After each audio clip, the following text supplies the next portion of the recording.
Amen. Hallelujah. Good morning po sa ating lahat.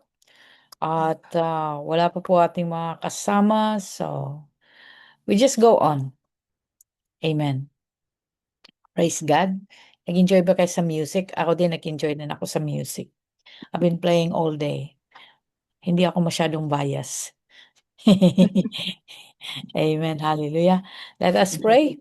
Father in heaven, we thank you, Lord God, for your amazing grace in our lives, so Lord God. Maraming salamat, Panginoon, sapagkat marami ka pong pinangyari sa amin in our ministry, O Lord God, worldwide. Thank you so much, O Lord, for your grace and your mercy. Thank you, Lord God, what you have packed for us this day and the upcoming days, O Lord God. We're looking forward, O Lord, for more things that you will unravel before us, O Lord. Thank you, Lord, for the wisdom and the knowledge. Thank you, Lord God, for the enthusiasm to remain in the teaching and to learn more and more each day. For nothing is important in this world than to know you and understand your commandments and your words that is been written down in our Bible, that we may do them and discover your greatness, discover the great and mighty things which we do not know yet. For there are many, O Lord God. We are so awesome. We are awed by the things that you have shown us. Thank you so much. Tonight, O Lord, as we study the book of First Corinthians, the letter of Paul, we pray, O Father, for a wise and understanding heart. We pray for wisdom. We pray for revelational knowledge. We pray, O Lord God, that you would inscribe every words that is written down in the letter of Paul to be in our hearts and in our minds. Yes, Lord, engrave it in us, O Lord God, that we will not forget what Paul has written and what the Holy Spirit's wisdom be given to us tonight. Thank you, Lord. Let our lives be changed through the words in the Bible, that we will find you truly, Lord God. Your words come alive in us, we pray. Bless everyone and bless, O Lord God, those who are attending in this lesson, O Lord God. As they apply your words, I pray, let your breakthrough come upon their lives. Bless their children. Bless the works of their hands. Bless their jobs. Bless their business. Make them prosper as you have promised in Malachi chapter 3, from verse 16 to 18.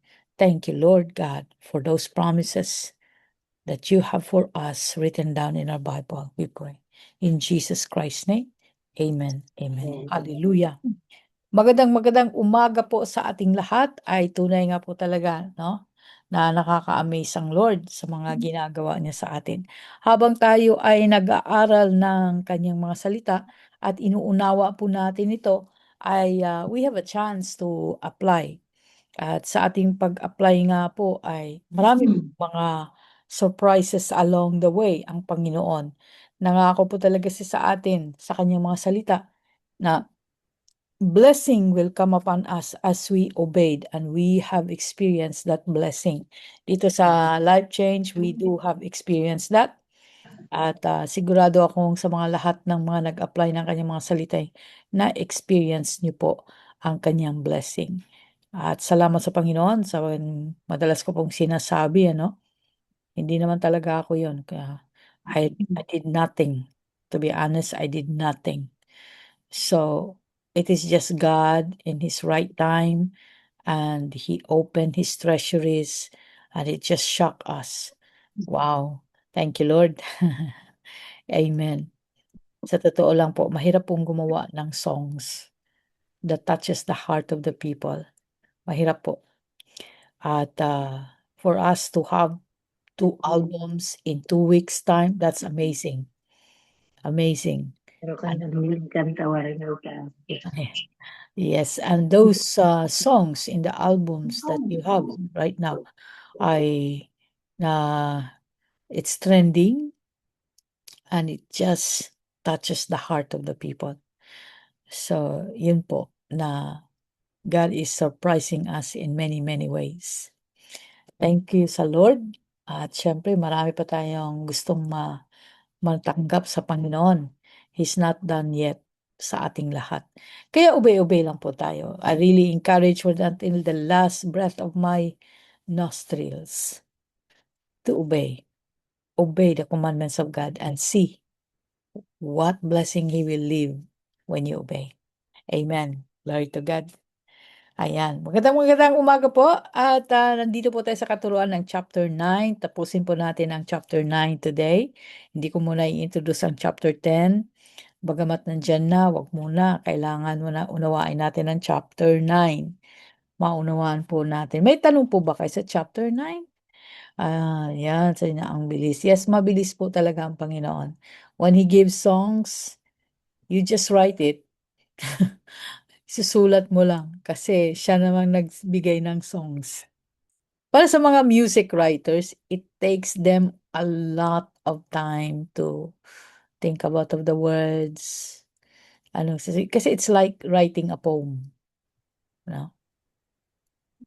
Isipin mo ng matagal kung ano ba yon, and they need inspirations and all. But for us, binababa lang ng Lord. Di ba? Write this. Dire-diretso ka na ng sulat. No? Kami mga nag-compose sa TSMD, we have the same experience. God just pour down His words. And that's it. Kaya nga, it's not ours. Wala kaming ginawa doon. We were just told to write it down. At napakaganda. Ang resulta, super. Amen.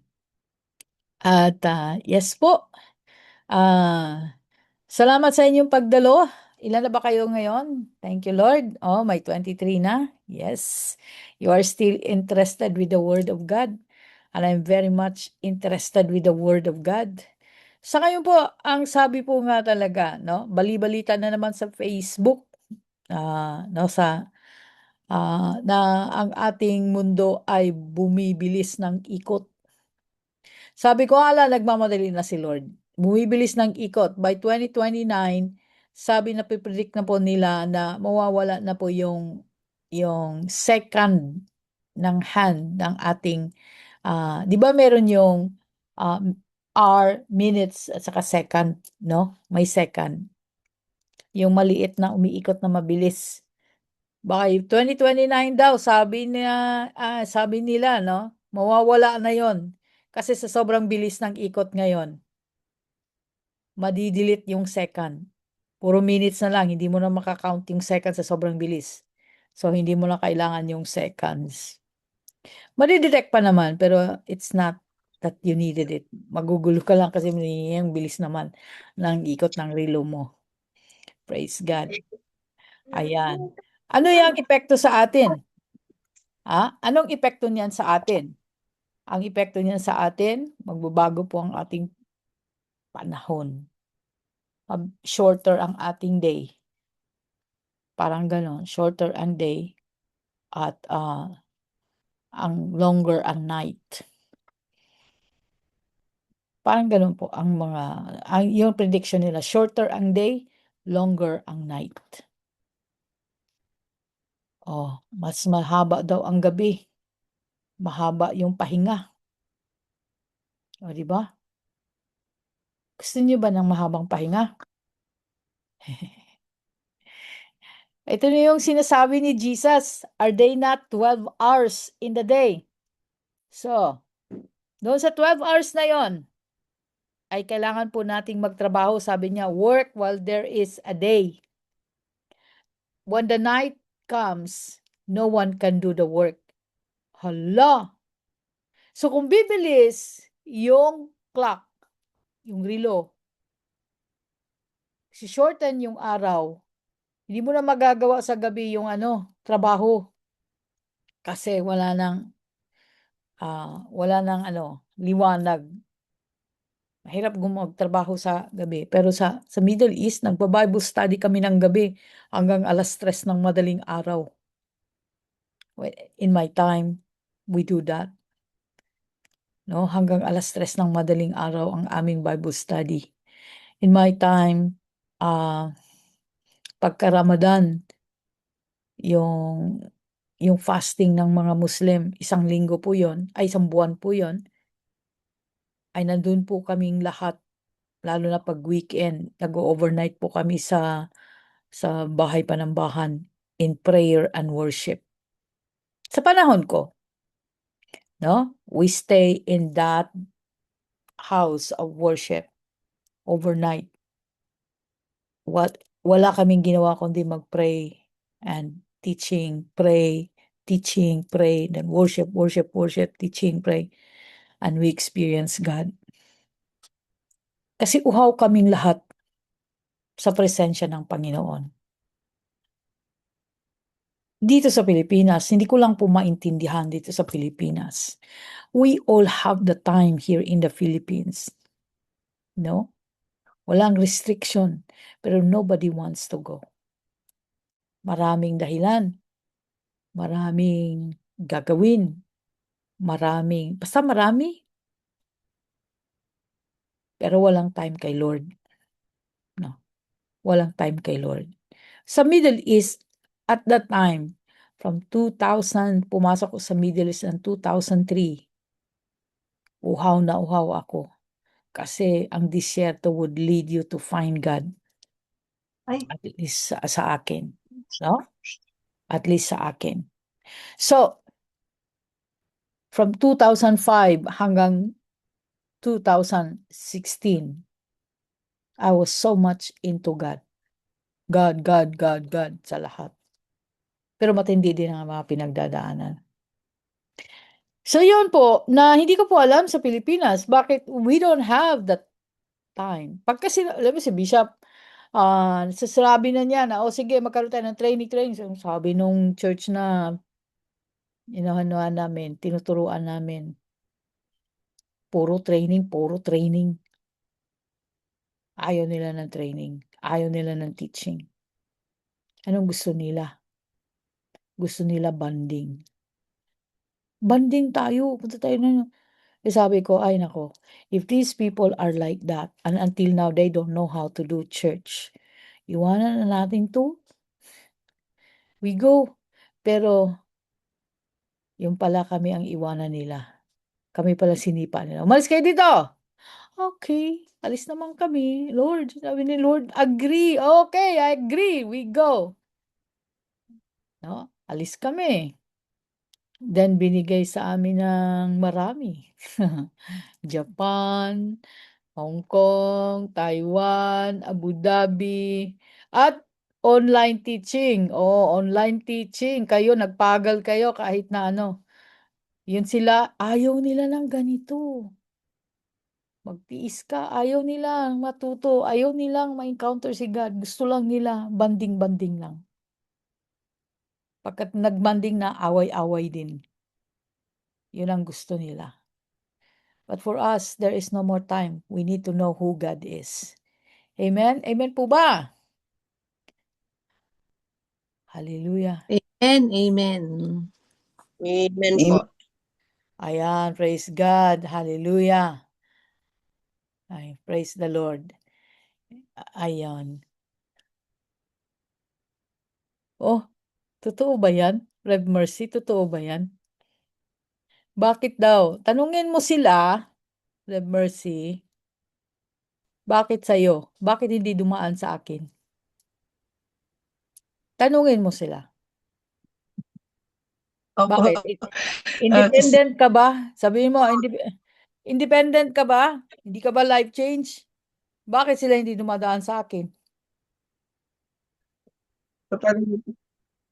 Tanungin mo siya. Kasi siya, wala rin siya. sabi ko nga po nga, magkukonsult. Oo. Kasi hindi yan maganda. Hindi maganda yan. Opo. Kaya po sabi ko po, Yes. Hindi nila ako kinakausap in-inform ko pagkatapos, lang po kayo, Pastora. oo, sabihin mo sa kanila, kaya gusto niyong i-bypass ko si Pastora. Hindi niyo siya kinakausap, tapos kinakausap niyo ako, tapos dadalhin niyo ito sasabihin ko lang sa'yo, ah, itong mga taong to, hindi ko alam ang nasa puso nila. Pero, kapag tinanggap mo yan, yung pinopropose nila sa'yo, hindi magandang mangyayari. Kasi offense yan, offense. Okay, hallelujah, praise God. Okay, basta sabihin mo sa kanila, kausapin nila ako. Hindi ganyan. Kung gusto nila. Kung hindi nila ako makausap, sabihin mo hindi ka independent. Life change ka rin.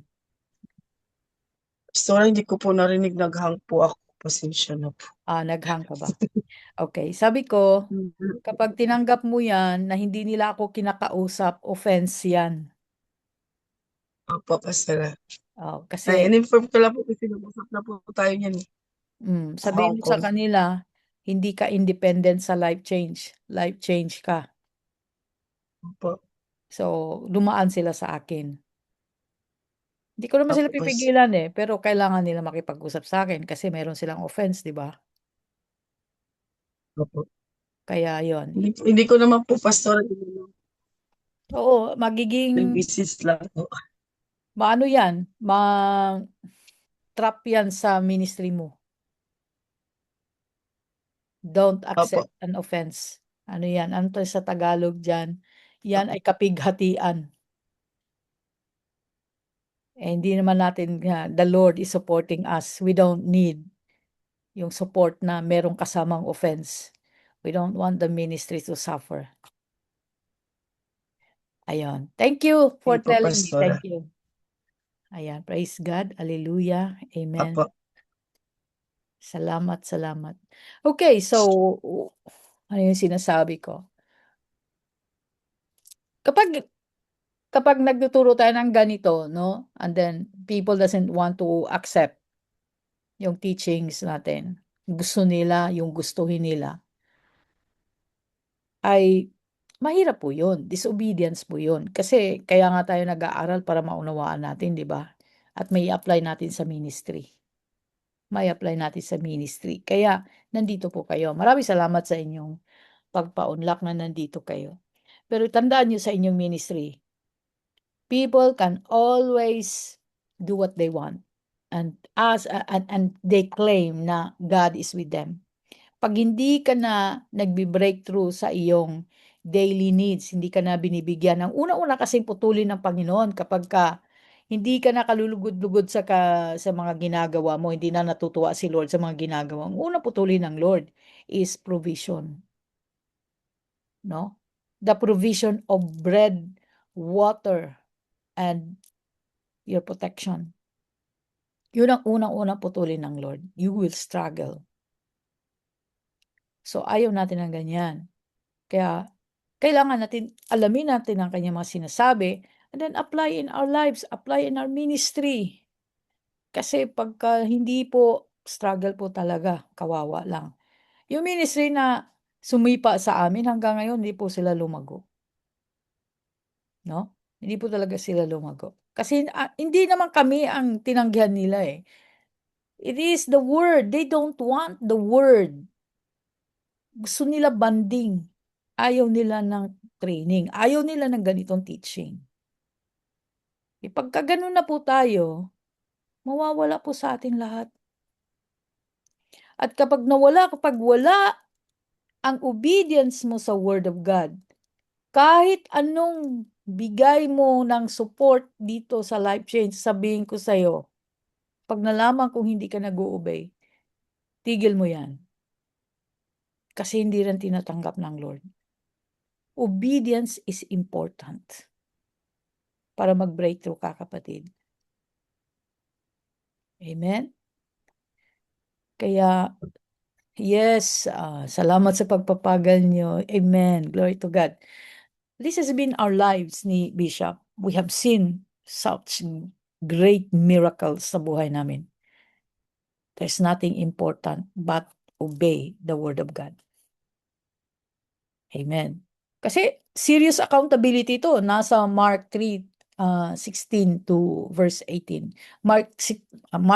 Malakay chapter 3, verse 16 to 18. Serious accountability.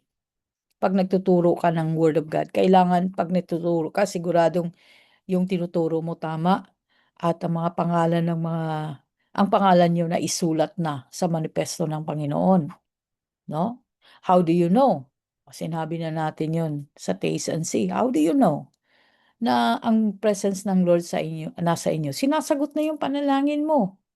No, miracles are happening to you. You're having breakthrough in your life. Provision is being given. Nandun na. Kung ayawan natin ang salita ng Diyos, wala na. Inayawan natin si God. Ka-cut off ni Lord yan. Unang-una talaga yan ang tanggalin ng Lord. Yung ating pagkain. Then ating protection. Okay. So praise God. Do you have any questions sa chapter 9? Hindi pa naman po tayo tapos sa chapter 9. Sige po. Ako po ay magbahagi ng chapter 9.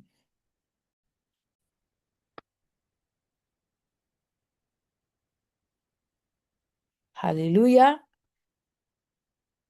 Okay, after we talk about ano ba pinag-usapan na natin sa chapter 9 in the previous, no?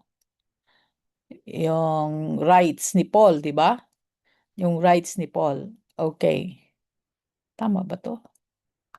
Teka ha. Yung kanyang teka, let me chapter 6. Bakit ako napunta sa chapter 6? Kulit na mo kulit mo. No. Continue to share? No, I don't wanna share. Ay, teka, sandali lang po, sandali lang po. Nagkakagulo-gulo. Praise God. Stop sharing.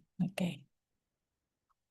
Chapter 9, chapter 9, chapter 8. Hallelujah. Masyado kasing mahaba. There are chapters, 16 chapter ng ano, 'di ba? There's 16 chapters ng First Corinthians. At chapter 9 tayo, we need to go back to chapter 9. Hindi pa po tayo nag-test kasi gusto kong manamnam muna natin, okay, the patterns of denial, self-denial, yung hindi niya kinukuha ang kanyang right, hindi niya ine-exercise ang kanyang right to receive yung wages, no, to be fed by the word of God. So, yun sabi nga niya, sinabi niya, ako ay meron din katulad ng ibang apostles, meron din ako niyan, no? Dahil ako ay apostle niyo rin. Nakikita ko rin, nagkaroon din ako ng encounter with the Lord, no? And he planted the Corinthian church.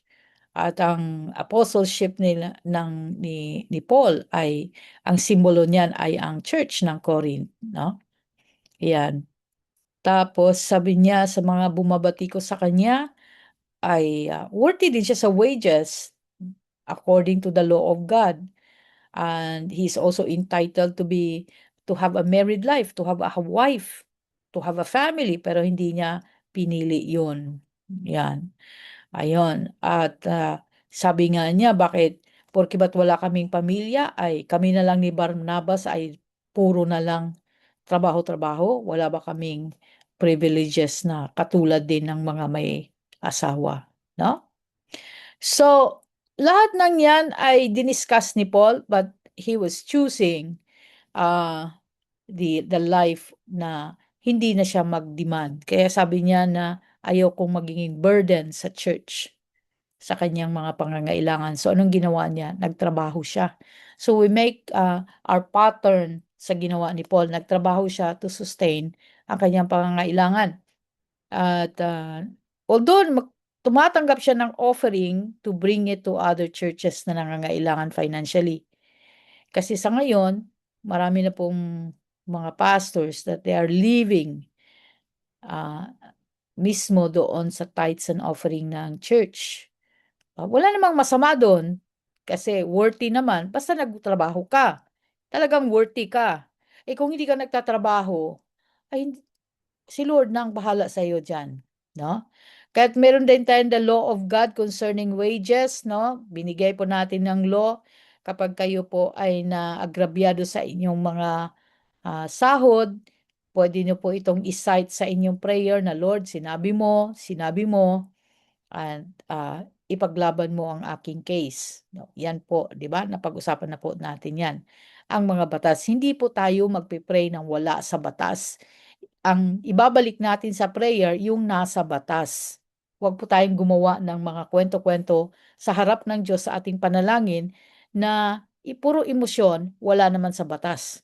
So, kailangan ibabalik mo lang sa inyong panalangin ay yung nasa batas. Amen. So, binigay po natin yan. Ayan, ito na sinabi ni Paul na hindi po siya gumagamit, hindi niya pinapractice ang kanyang karapatan na mabuhay sa gospel. Praise God. Ayan. At yung batas na yon na sinasite niya na meron siyang karapatan, yun ang batas sa Numbers 18:8-24. Ayun, no? Applicable po talaga ang Old Testament. Lahat ng pinag-uusapan natin, bagamat sinulat yan sa New Testament, ang reference po niyan ay nasa Old Testament. Praise God. Okay, sinabi nga ni Paul, I use nothing. Okay, but I have used none of these things, nor have I written that these things that I should done so, that it should be done so to me. Hindi po pinilit yan ni Paul sa mga churches dahil ayaw po niya maging pabigat. Sapagkat ang salita ng Diyos ay libre niyang tinanggap, ang karunungan, ang kapahayagan ay hindi po niya yan pinagpagalan, yan po ay binigay sa kanya ng Panginoon.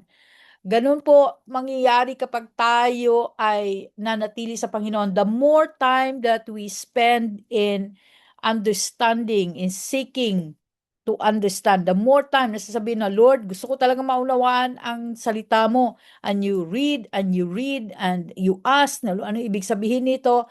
Ano ibig sabihin ng verse na ito? In my early times, ganun ako, pag nagbasa ako, wala masyadong understanding. So sabi ko ng ganun, hindi ko talaga maunawaan ang sinasabi mo, hindi ako magpo-proceed to the next verse or next chapter kung hindi ko maunawaan. So the Lord was teaching me to write. Kasi kung hearing in my early age, yung intelligence, yung karunungan mo, sarili mong intelligence would interfere. So sabi niya, write. So yung kapahayagan ng Panginoon, lalo na in 2005, ang kapahayagan ng Panginoon ay dumadaloy sa kamay ko. So I keep writing, no, from paper. Napagod na ako sa paper sa dami ng mga sinulat ko. Lumipat naman ako sa computer. Nagta-type na lang ako kasi parang ulan, bumabaha. Parang ulan naging baha ng wisdom ng Panginoon. So pagkatapos kong magsulat, binabasa ko ulit. Nakikita ko, hala, hindi ako 'to. Kasi paano ko nalaman ang mga sinasabi nito? Hindi ko naman 'to na-imagine ang mga sinasabi. Doon ko natuklasan that God was already pouring His wisdom on me. So I keep writing from 2005 to 2007, tapos 2008, I'm beginning to preach. Anong mga sinusulat ko, the new revelation, yung sasabihin ko, yung minsan ang sagot ng Panginoon sa mga tanong ko sa scripture ay napapaniginipan ko na. Binibigay niya sa akin in dreams. Sabi ko, okay. I started to understand dreams, no? In 2008, started to understand symbols. Ganito ang ibig sabihin nito. Kasi lagi na niya ako pinapakitaan ng symbols. Pinapakitaan din niya ako ng kung anong ibig sabihin ng symbols. So naunawaan ko in 2008, the time my son was born. Tapos, kasi 2008 na naipanganak yung anak ko. And then, nag-progress yun. Maraming nagtatanong sa'yo, how did you know this? Sabi ko, I don't know. I don't know how I knew that.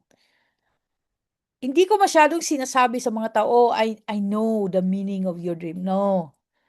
Kahit alam ko ang ibig sabihin ng dream, I don't talk about it. Kasi the more that I tell people that I understand dreams, the more that they come to me, they put demands on me. I can no longer hear. Kasi dahil sa demand ng tao. At that time, sabi ko, no, hindi ko na maunawaan. Biglang parang nagsasara dahil nape-pressure ako sa demand nila. So, I don't want to entertain anymore. Pero pagka hindi ako nag-entertain, hindi ko pinipressure ang sarili ko, lumalabas yun. The wisdom of the Holy Spirit. Lumalabas yun. Sinasabi ng Lord, yan ang ibig sabihin ganito, ibig sabihin ito. Naunawaan ko na hindi ka dapat pinipressure, nagpapapressure, hindi ka dapat pinipressure, hindi ka rin nagpapapressure sa gusto ng mga taong mangyari. Kailangan si Lord lang ang hintayin mo. Kaya natuto ako magsabi na, pag may nagpe-pressure na ano ibig sabihin ng dream ko, pag tinitingnan ko muna yung tao kung bakit niya gusto malaman yung dream niya. Kung yung dream, yung buhay niya ay pasaway at yung dream naman niya ay wina-warningan siya, hindi ko sasabihin sa kanya yung dream. Sasabihin ko lang, tumuwid ka, pinapaalalahan ka. Sasabihin ko lang ng gano'n. Hindi ko na bibigay ang meaning ng dream. Kasi bakit? Hindi rin siya nakikinig. Gusto lang niya, gusto ko lang malaman. Anong gagawin mo pag nalaman mo na? Wala na. Ganun lang. Hindi rin nakikinig. So, sasabihin ko lang, ituwid mo yung buhay mo. Pinaalalahanan ka ng Diyos. Pero hindi ko na sinasabi in detail, ganito, ganun, ganun. Yan lang sasabihin ko. Kasi ang tao pagdating sa mga gifts, they can pressure you. At pag na-pressure ka na, you don't want to listen anymore. Pressure na lang naririnig mo. Kaya si Paul, pag nagpe-preach siya ng gospel, sabi niya, this is for free. Bakit ko ipe-pressure yung sarili ko na kailangan mag-preach ako kung may sahod? Hindi pwede. I'll preach it freely. I receive it freely, then I'll preach it freely. Hindi na dapat isipin mo yung sahod. Let God provide you. At ginawa natin to. This is my agreement with God. I want to move in the Spirit of the Lord, that His wisdom flows like a river, like an ocean on me. But I am not hindered by my needs. Sabi ko, take care of me, Lord. Just take care of me. And I want to be just yung direct, yung presence ng Lord nasa iyo lagi. That's the only thing I worry every day. The presence of the Lord to remain in me. Kaya wala akong time to separate myself. I intentionally do this to myself. From the rising of the sun, I think about God until it's going down. Si God pa rin ang pinag-uusapan at ang kanyang mga salita. I don't want to think of other. I don't even want to think of problems. Pag may problem na pinipresent sa akin, sasabihin ko lang, Lord, anong solution ang gagawin ko dito? I still talk to God. And the wisdom is just coming. Do this. Okay. Ganun lang ang gagawin. So the Lord started to work freely in my life. And you're the witness of that. No? Kaya yan, na ganun lang kadali ang ministry. Hindi kailangan ma-pressure.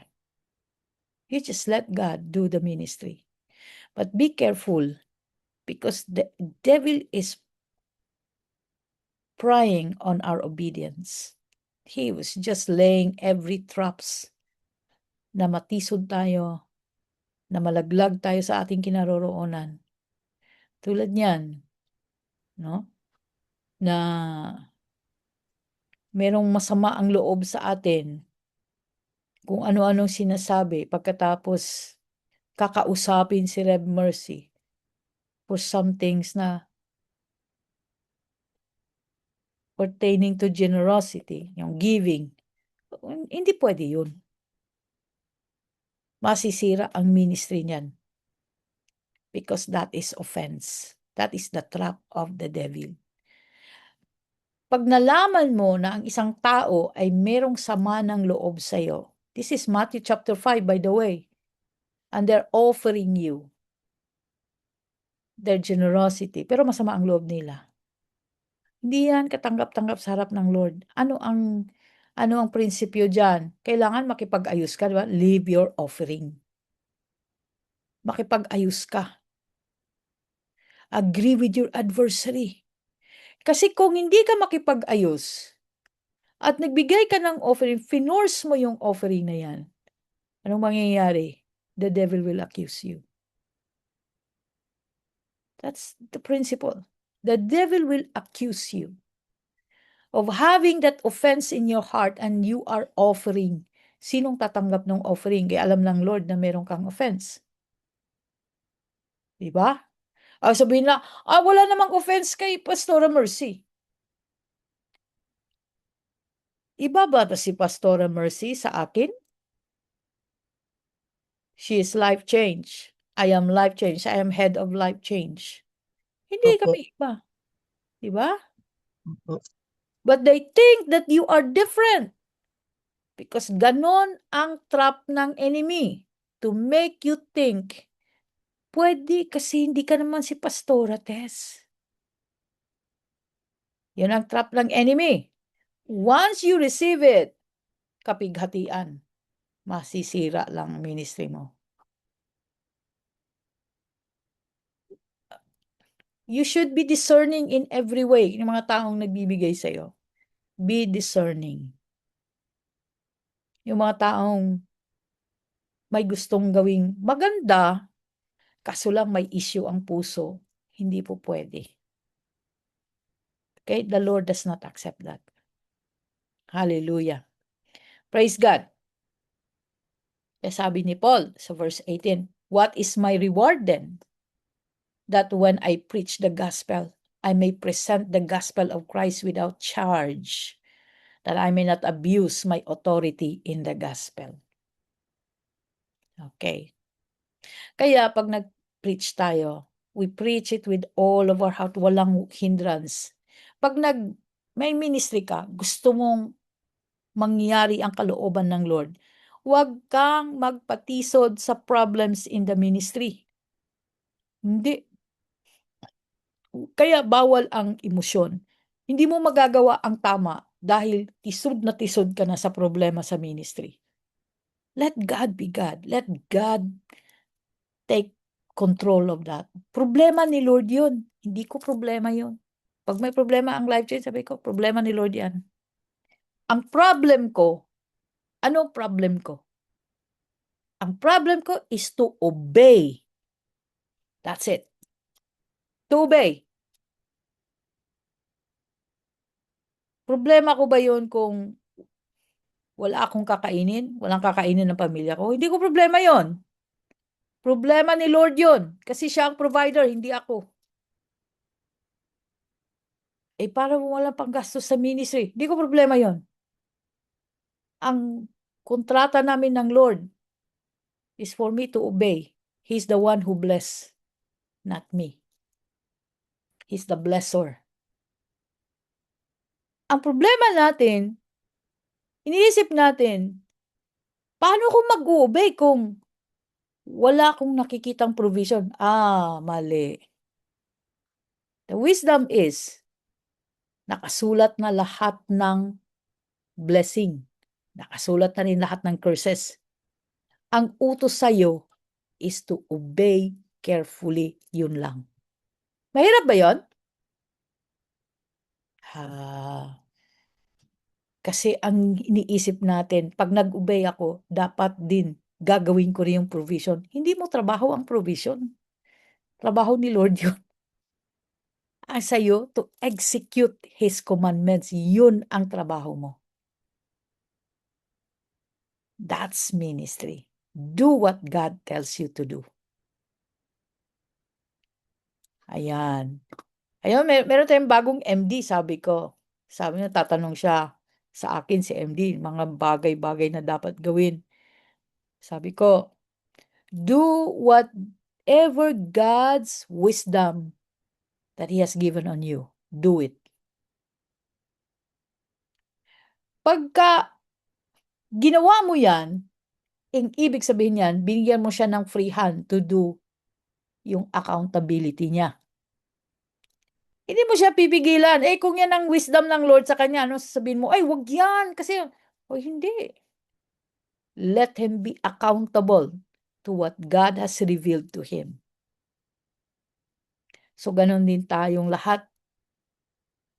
Kaya pagbabahagi ng salita ng Diyos, accountability nating lahat yon. Matthew 28:19-20. Tama po ba? Ako, nagtinuturo ko to help you understand. Now, you have also that part to share the gospel.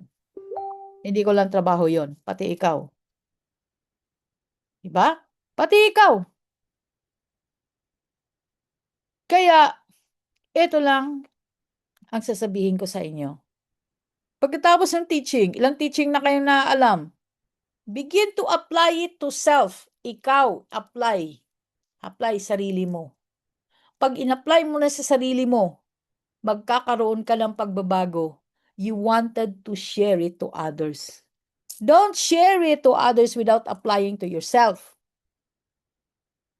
Apply mo sa sarili mo muna bago ka pumunta sa iba. Hallelujah. Praise God. Okay. Let's go to serving all men. Maliwanag po ba yun?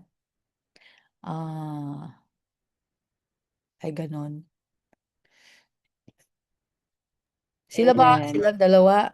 Rev Mercy? Silang dalawa? Sige. Walang ganun po, Pastora. Yun po, pagka, sa Sabihin mo sa kanila, may head ako, sabihin mo, alam mo, may head ako. Dapat kinakausap mo yung head. Sabihin mo muna no?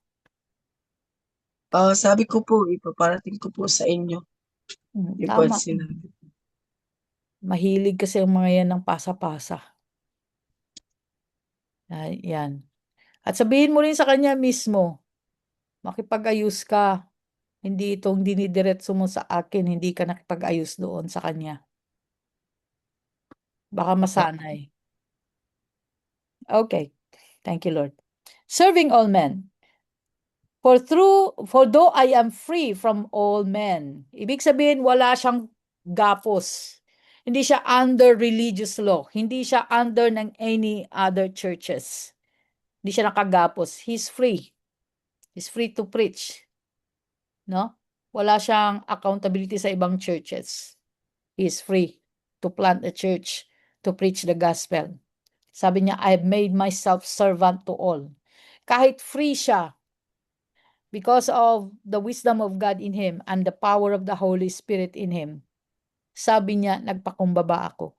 I've made myself servant to all. Kahit free siya.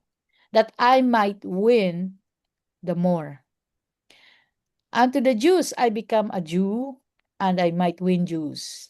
To those who are under the law, as under the law, that I might win those who are under the law.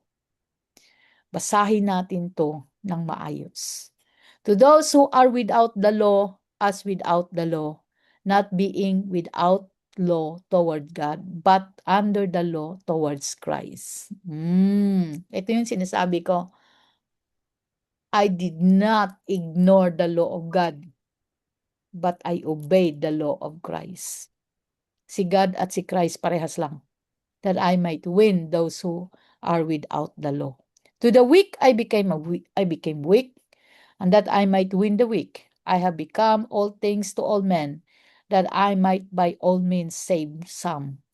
Now this I do for the gospel's sake, that I may be partakers of it with you. Okay. Hindi sinabi ni Paul na inignore na niya ang batas. Hindi sinabi ni Paul na walang kwenta sa kanya, obsolete na ang Old Testament. Wala siyang sinabing ganon. Ang sabi niya na para mawin ko ang tao kay Christ, mapalapit ko ang tao kay Christ, I become a servant sa bawat isa. Nag-adjust si Paul. Nag-adjust po siya. Ito yung sinasabi natin, adjust din pag may time, no? Nag-adjust siya sa mga tao. Nag-adjust siya sa mga Hudyo dahil sila ay sa batas. Alam na alam nila ang batas. So, anong ginawa niya? In-adjust na yung sarili niya. Kung ano yung gawin nila, hindi siya nagsabi na, uy, mali yan. Alam mo, hindi tama yung ginagawa mo. Maling-mali ka. Hindi siya nagaganon. In-adjust lang niya yung sarili niya. Ipinakita niya yung goodness ng Lord sa buhay niya. Rather than mamuna. Tayo mahilig tayong mamuna, no? Wag natin silang samahan kasi ano yan mga ibang grupo yan. Sabi nga ni Paul, I became a servant to all. Friends siya ng lahat. Wala siyang tinatangi. Kasi gusto niyang na pagdating sa salita ng Diyos, magbahagi man sila, magbabahagi din siya. Naaalala ko na nung nandun kami sa USECO pa noon So, pumapasok freely yung JW doon sa bahay. Sabi na nga ng tita, ayoko na talaga. Bakit hindi ko siya pumapasok lang talaga siya na nag-i-insist. Sabi niya, kausapin mo nga, Tess. So, nandun ako nang pumasok. Pinakinggan ko. At talagang ini-insist niya, tanggapin mo yung JW kasi dun lang tayo maliligtas. Wala nang ibang doktrina nakakaligtas sa'yo kundi ang JW. Sabi ko, naniwala ba kayo sa banal na espiritu? Hanggang sa Bible lang daw yun. Ganun ba? Kung hanggang sa Bible lang yun, sinong gumagabay sa inyo sa salita ng Diyos? Nagkaroon na ng heated discussion, nagagalit na rin siya. Sabi nga ni tita, ayoko na po kasi born again na po ako. Sabi niya, hindi, mali yan, mali yan. So, sabi ko ng ganun, alam mo, kapatid, siguro ay maganda niyan kung magbasa ka ng Biblia, basahin mo rin sa Biblia namin kasi yung Biblia naman, ang JW may sariling Biblia, no? May sarili silang Biblia. Pag tiningnan natin yan sa Biblia na magkaiba Hindi, parehas lang. Sige, tingnan natin So, tiningnan namin yung mga binasa niya. Iba nga. May mga kulang. Di ba? Sabi niya, ano ba yung Biblia na yan? Sabi ko, standard Bible lang ito. Hindi to sa inyo, kundi yung nabibili diyan sa bookstore, nabibili sa kahit anong tindahan. This is standard. So, nakita niya na magkaiba nga talaga. So, anong ginawa niya? Bagamat pinakitaan natin siya ng maganda, namimilit kasi siya na mag-JW na yung si tita. Sabi ni tita, ayoko nga. So, yung ginawa niya, tinext na yung kanyang pastor. Takbo naman yung pastor papunta sa bahay. So, natingin ko, bakit pumapasok itong pastor dito? Wala talaga siya pahitulo, tapos dire-diretso. Sige, kaibigan ko naman si tita Nagkatinginan na lang kami. May isang pastor din na born again doon. Dahil nagre-rent naman yung sa kabila.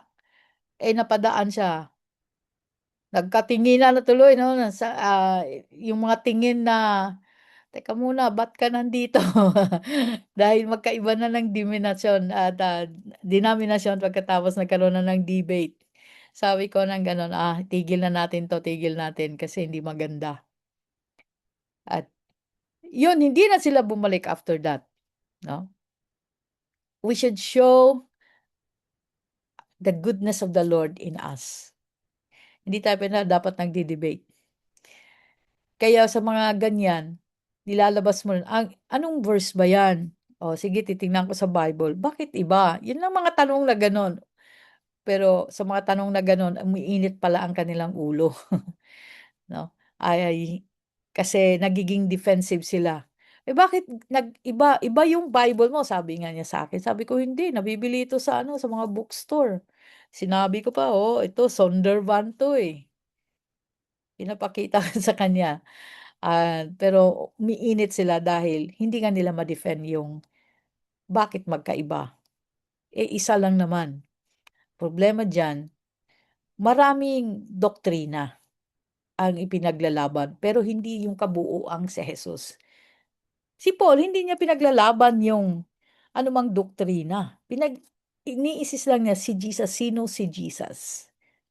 Tayo, magkwento lang tayo patungkol kay Lord, kung sino ang ating Panginoon. Huwag tayong mamuna ng ibang tao. Huwag nating sabihin, hindi iba yung ano mo. Alam na natin na iba yung kanyang doktrina. Huwag mo nang gatungan na magalit. Pagkos, magpalitan na lang na, yun ba ang naunawaan mo? Kasi ganito din ang pag-unawa namin. Ito ang nasa Biblia namin. Ganon. Kasi kung naging heated na yung conversation, iwasan mo na. O sige, hanggang dito na lang. Wag na tayong mag-debate. Mahilig pa naman silang mag-debate, no? Mahilig sila. They are trained for that, to debate. Kaya wag po tayong mag-debate. Pag nakita na natin sa ating Biblia na iba yung kanilang binabasa at iba din yung nakasulat sa Biblia mo, tigil mo na doon. Sabihin mo na, wag na nating ituloy kasi mamaya magkasakitan tayo ng salita. Hindi po maganda. 'Di ba? Kaya si Paul nag-adjust siya sa mga Hudyo dahil puro batas sila. Hindi niya iniwasan yung sacrifices, yung mga offering nila. Alam ni Paul 'yon. At nasasabi din niya, oo, ginagawa niya ng mga Hudyo. Dati ako ginagawa ko rin 'yan. Pero hindi rin siya lumilihis doon sa gospel ni Christ. Nanatili din siya, hindi nga lang siya namuna, hindi nga lang siya ng insulto. Kaya sabi niya sa mga walang batas. Sino ang walang batas? Hintil, di ba? The Gentiles, they do not have the law, but they have the conscience. Kaya sabi niya sa verse 21, to those who are without law, these are the Gentiles, walang batas. The Jew, they have the oracle of God, yung sinasabing the laws given to Moses, oracle of God. Okay? The revelation of God given to Moses. At meron ding revelation na given to Abraham. Yon. So, pag sinabi mong without the law, these are the Gentiles. Na-discuss natin ito sa Book of Romans, no?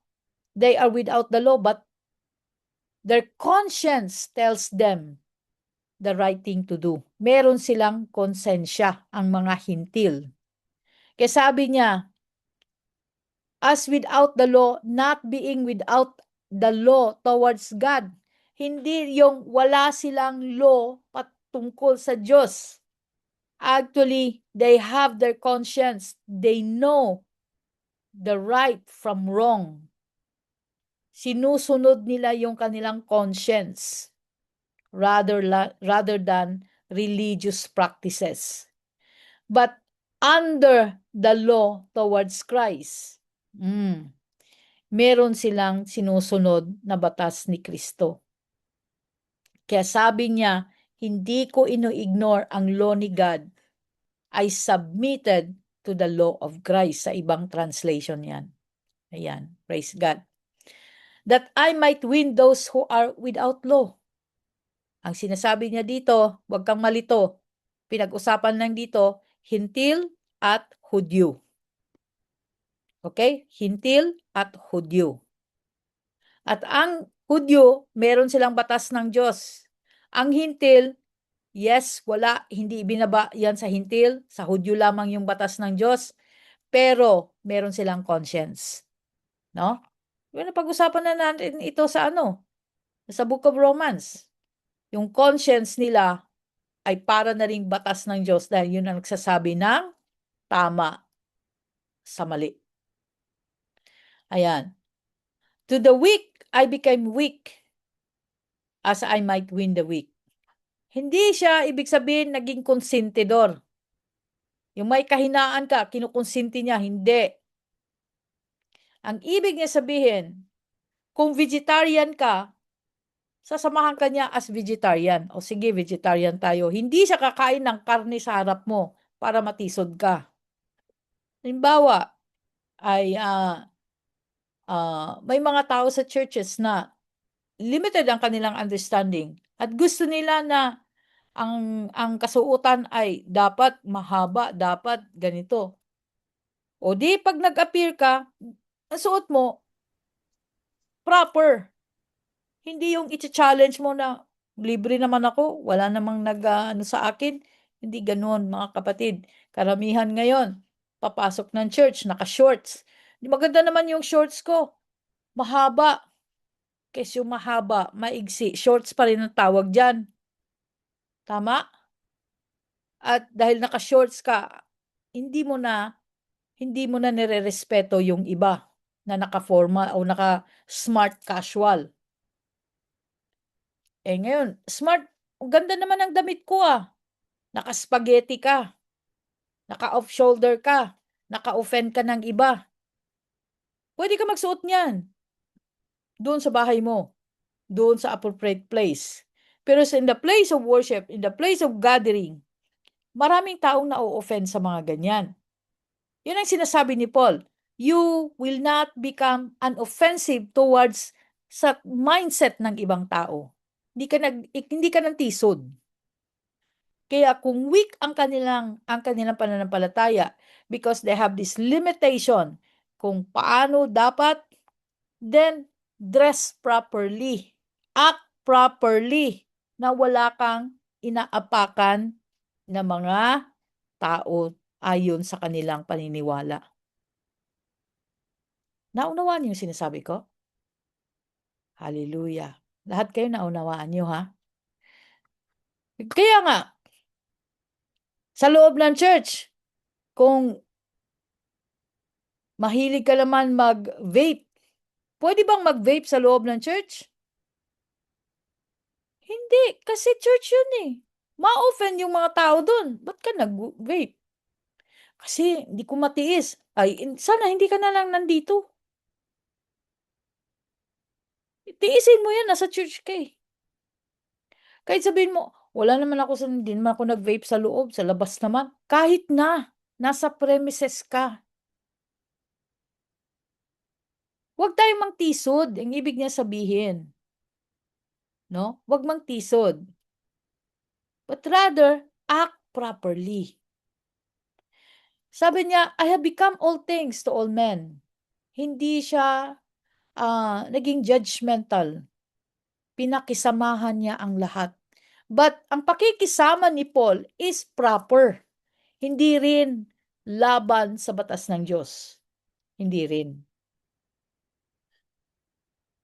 Bagkus, yung mga mahina talaga, ginaguide niya. Ano yung mga kahinaan sa loob ng church? I want to be concrete kasi sa mga sinasabi ko. Ano mga kahinaan napansin mo sa mga kapatiran? Kahinaan ba yung let's say, kahinaan, hindi makapag-tights. Kahinaan yun? Oo, kahinaan yun. Bakit hindi ka makapag-tights? Ang sasabihin mo dyan, hindi yung, uy, wag kang ganyan kasi di yan tama, mag-tights ka. Nakatisod ka na. Sabihin mo lang doon, ganun ba? So, ang tights kasi, kung tinatanong ka, hintayin mo muna magtanong. Tama ba yun? Kasi may mga taong nagtatanong sa akin sa tights. Mali ba yun na hindi ako nagta-tights? Dahil tinanong niyang mali, sasabihin ko rin. Hindi ko sabing mali. Obvious namang mali yun. Sasabihin ko lang, batas kasi yun. Pag sinabi mong batas, at hindi mo tinutupad, mali na yun. Batas na yun Diba? Sasabihin mo lang, batas kasi yun. Kailangan natin sundin. Kasi batas. Yung mga bagay, mali bang magalit? Nainis kasi ako. Hindi mo sabihin, mali yun kapatid. Kasi pag sinabi mong mali, yun na nga yung nararamdaman niya, lalo siyang magre-rebelde. Alam mo na si Taning, uudyukan ka agad yon. O, di ba? Hindi ka man lang kinomfort, sasabihin na taning nun. Lalo tayo pa ng mga balat sibuyas tayo, mga issues diyan sa loob. So sasabihin mo ng ganon, batas din yun kapatid, sabi ng Lord. Kapag hindi ka kasi magpatawad, hindi ka rin patatawarin. Batas yun, Matthew chapter 5 at chapter 6, 14 to 6 to 15. Alam mo, pag kinakausap ko, laging batas ang sinasabi ko. Kasi batas yan eh. Nakalagay yan sa scripture. Ano nakalagay sa scripture? Sinasabi ko yung nakalagay sa scripture. So, imbis magalit yung tao, naiisip niya, mali pala ako. Kasi batas yun. Pag sinabi mo kasi kaagad, i-point out mo kaagad yung mali niya. Mali yan kasi ganitong ginawa mo without pointing the law first and telling that this is the law. Magagalit. Bakit? Iisipin niya, ginajudge mo siya. Diba? Yun ang iniiwasan ni Paul. Ayaw niyang maisip ng ibang tao, ng kausap niya, na ginajudge niya. Pag batas ang sinasabi mo, wala kang ginajudge. Batas yun eh. Di ba? Tatawid ka. Alin, nagmamadali tayo, tara, tawid na tayo. Pwede bang tumawid dito? Sabi no, wala na tayong malayo yung tawiran. Dito na lang tayo. O sabihin na, di ba tayo nag-violate ng batas? Baka masagasaan tayo dito. Wala tayong kalaban-laban. Di ba? Maraming nagba-violate kasi gusto lang nilang gawin ang gusto.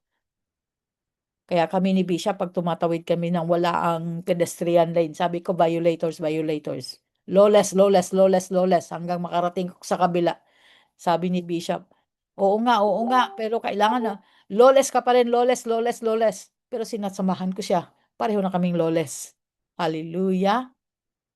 Ganon. To remind us, we should not do that. Di ba? Pero sa pag sinabi, nagmamadali ako, lalong lalakas ako, lawless, lawless, lawless, lawless. Kaya ngayon, hinahanap na nasaan ang pedestrian nasaan ang tawiran.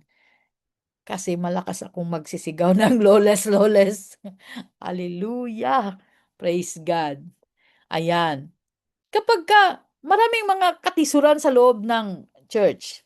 Ganito. Kasi apply natin to sa ating 'di ba? Sa ating church. I-apply natin to sa ating fellowship.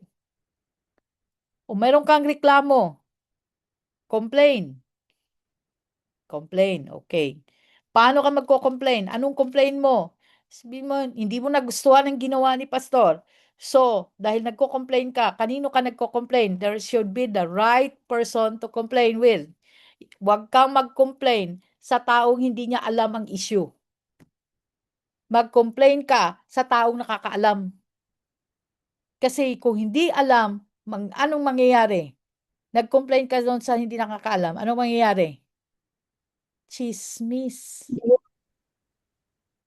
Diba? Chismis ang mangyayari. So, magiging katisuran. Yung mga weaknesses. Mag-start na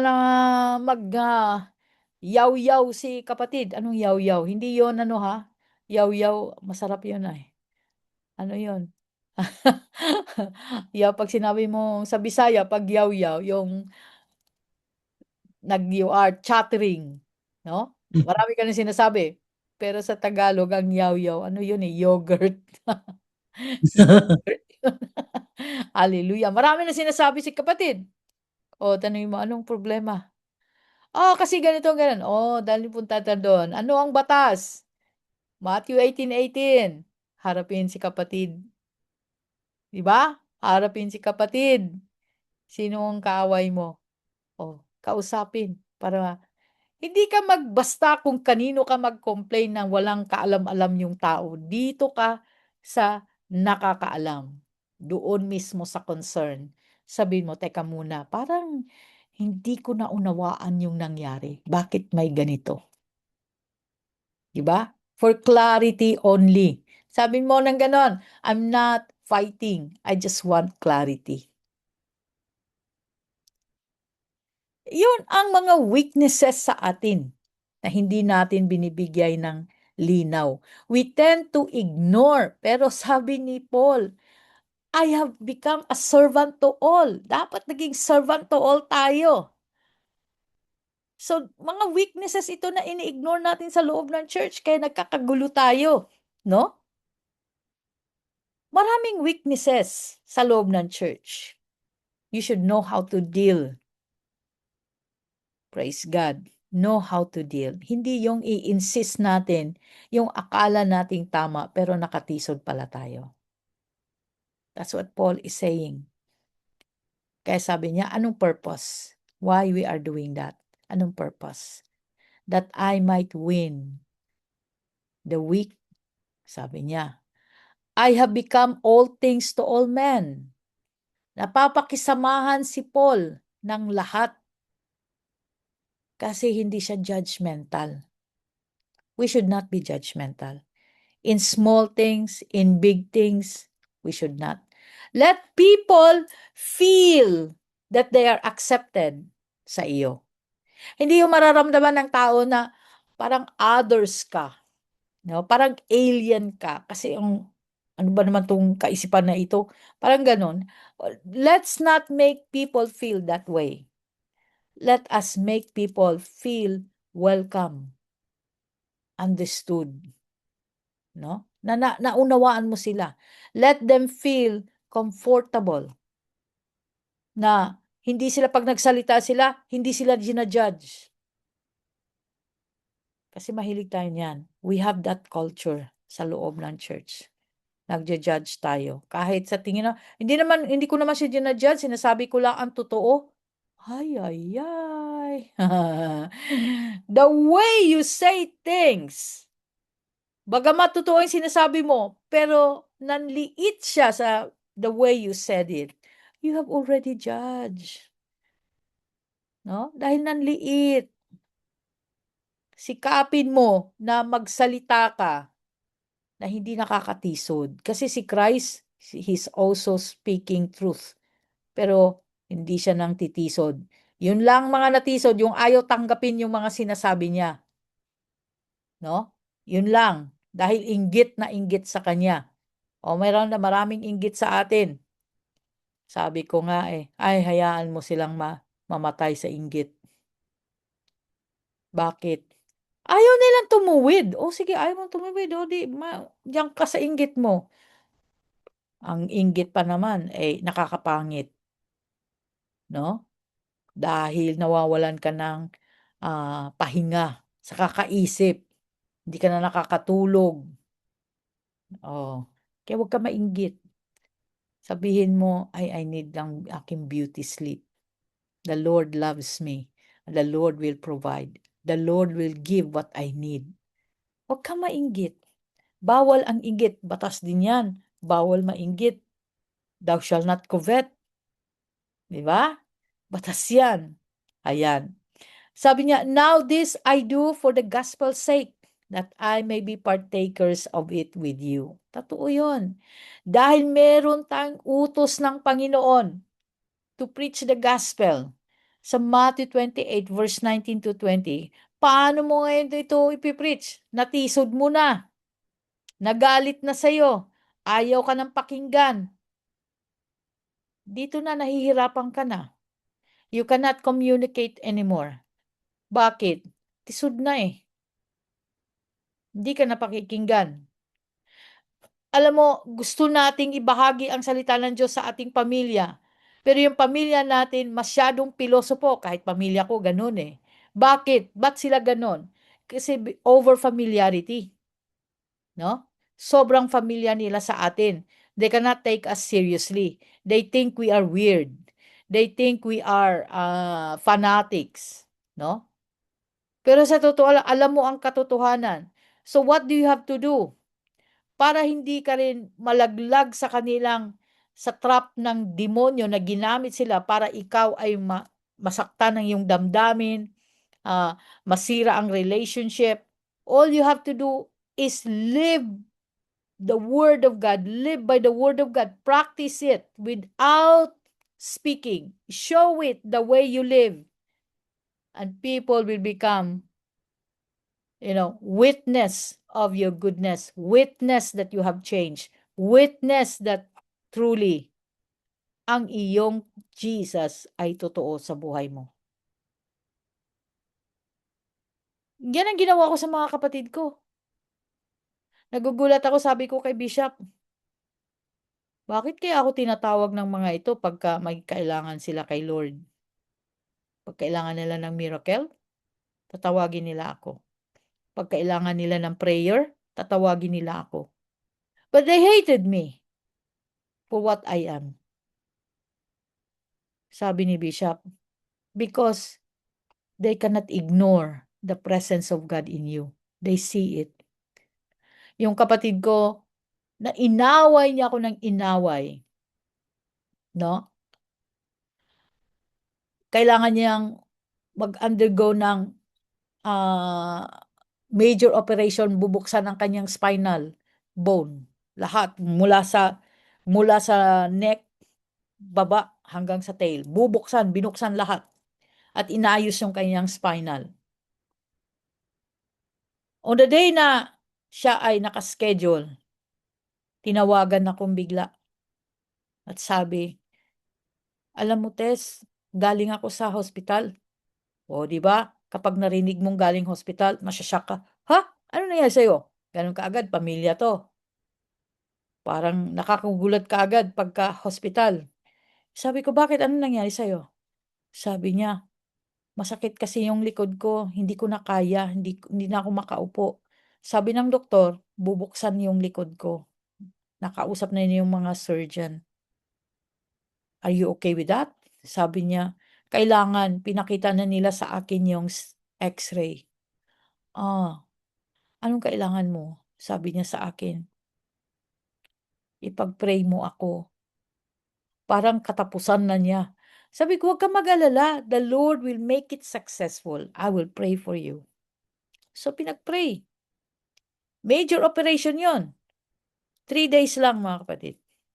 After operation, 3 days lang. Sinabihan na siyang, you are so good. The wounds are healing so fast. You can go home. 3 days lang. Nakalakad na yung kapatid ko. That miracle. Hallelujah. And then, after a long while, silence. Silence. Tapos recently, please pray for me. I have a case. May nanloko sa kanya. Paano ka na-scam ng kapwa Pilipino? Kasi nag-usap kami. Kasi very strict yun pagdating sa pera. Sabi niya na-overlook ko. Ganun ba? O sige. Kailangan patawarin mo. Sinulat ko na ang dapat gawin. Patawarin mo, prinsipyo ito ng Lord. Kailangan gawin mo. Sabihin mo sa panalangin, pinapatawad mo. Release that person. Pero tuloy pa rin yung kaso kasi nandun na eh. Believe that the Lord will intervene. Let God be God.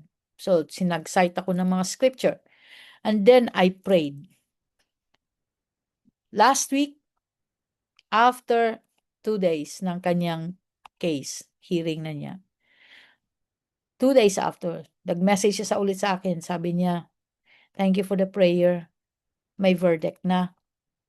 Kailangan niya magbayad sa akin. Ibalik yung pera. Praise God. Sabi ko, praise God. At salamat sa Lord na sinagot niya ang panalangin. Amen. Pareho kami nag-amen. Pagkatapos nun, silence. Dead silence. Dapat ko bang sabihin, Oy, ba't ganyan ka? Hindi mo na ako kinakausap, nasagot lang ang panalangin mo, ganyan. No. Hayaan mo lang siya mag-silent. Pero naipakita mo na ang goodness ng Panginoon. Tama? Iyan mo lang siya. Kung hindi kanya papansinin until the next na may kailangan siya, so be it. Hindi ka dapat masama ang loob mo. Hindi dapat magdidemand ka kasi O sinagot ang panalangin mo. Ay marami pong sinagot ang Lord na panalangin, ng miracles ay grabe. Pero after receiving the miracles, they just puff in the air. Nawala na sila. Dapat bang masama ang loob mo? Bakit? Ikaw ba nang gumawa ng miracle? Ikaw ang sumagot? Hindi, di ba? Si Lord. So, problema nila kay Lord yon. Hindi mo problema yon. For you, na ipakita mo na ang goodness ng Panginoon. Hallelujah! Yan ang sinasabi. Huwag mahinder ang gospel. Kaya anytime, pag nag-uusap ulit, nasasabi mo yung scripture. Tinatanggap nila. Tinatanggap ng kapatid ko. Oo, totoo yan. Sabi niya, yes. Dapat ganun. Bakit? They did not feel that they have been judged. Huwag mo sabihin, napaka-ungrateful mo naman.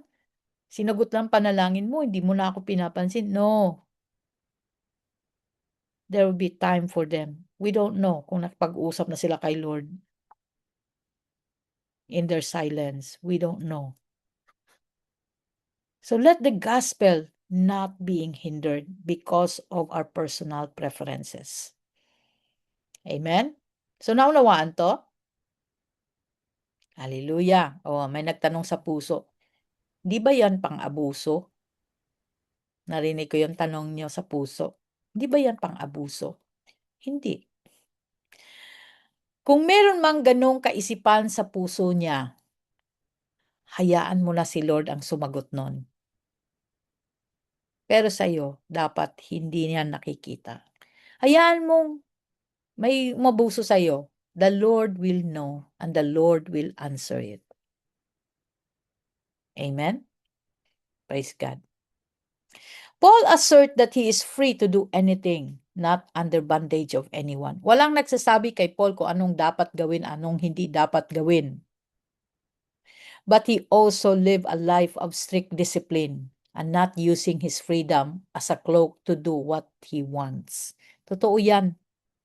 Si Paul, bagamat walang nag-uutos, walang nagpipigil sa kanya, malaya siyang gawin ang gusto niya, hindi rin niya ginagamit yung kanyang kalayaan to do what he wants. Meron siyang strict discipline not to offend anyone. No?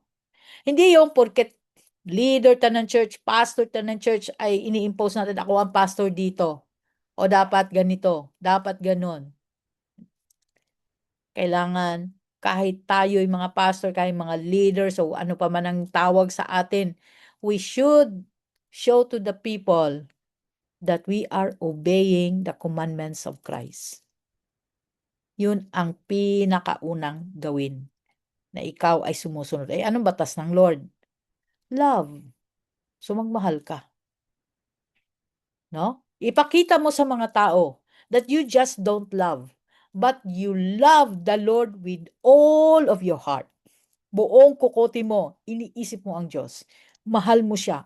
Ayaw mo siyang ma-offend. With all of your strength, kahit pagod ka na, do it with gladness. Serve with joy because you are showing it to God, hindi sa mga tao. The people may receive whatever you have done, na ang mga tao nakakita ng iyong ginagawa, pero ginagawa mo ito sa Panginoon because you love.